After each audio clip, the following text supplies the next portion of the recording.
कैसे भारत की जमीन के नीचे एक ऐसा खजाना छिपा था जिसे निकालने के लिए न तो पश्चिमी देशों ने मदद की और न ही देश के भीतर बैठे लालफीताशाही तंत्र ने समय पर ध्यान दिया। लेकिन अब हालात बदल चुके हैं।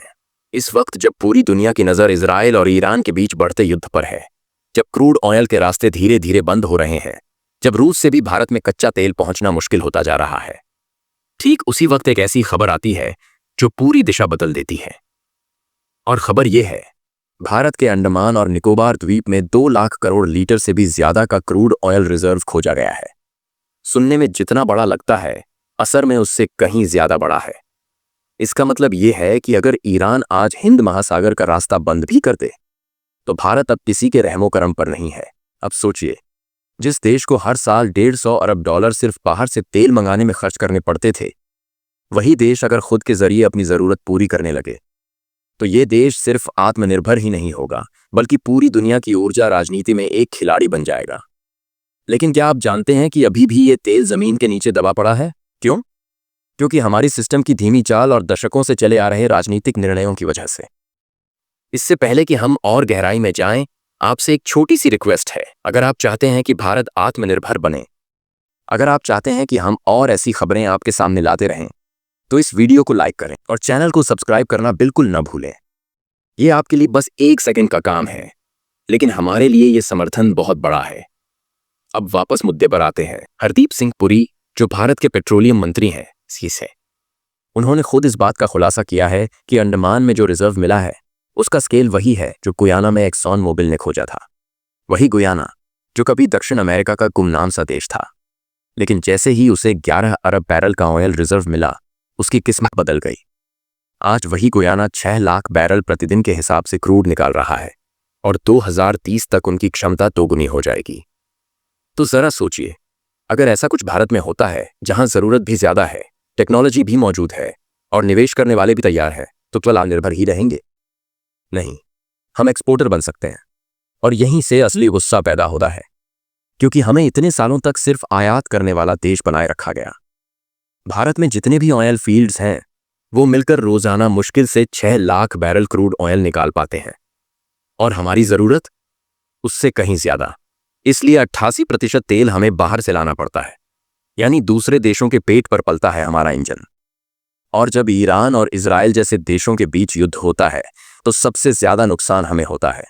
रास्ता बंद हुआ नहीं, हमारी सप्लाई रुक जाती है।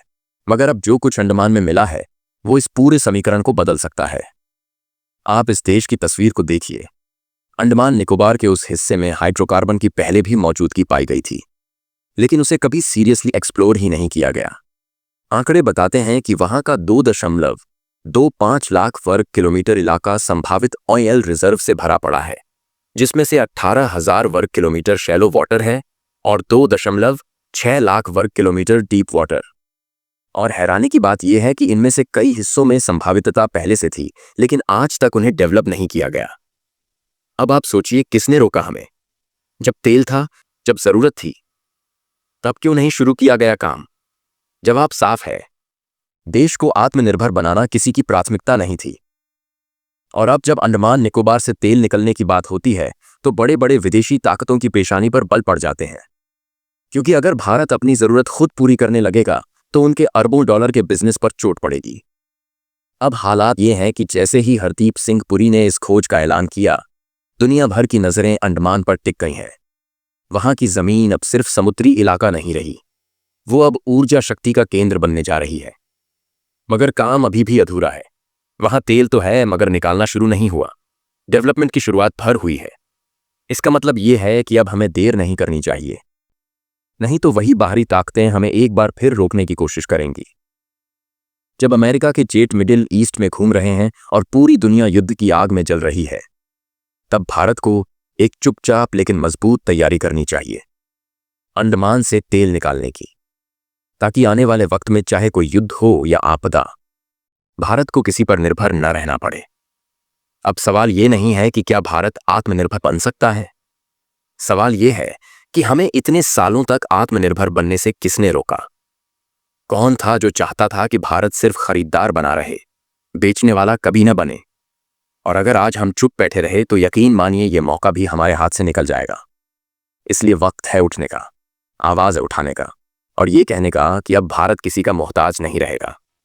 अगर आपको लगता है कि ये जानकारी देश के हर नागरिक तक पहुंचनी चाहिए तो इस वीडियो को अभी शेयर कीजिए। देश के हर कोने तक आवाज पहुंचे, तभी बदलाव आएगा। और अगर आपने अभी तक चैनल को सब्सक्राइब नहीं किया है तो कीजिए, क्योंकि आने वाले समय में हम सिर्फ खबर नहीं देंगे बल्कि एक नई दिशा दिखाएंगे।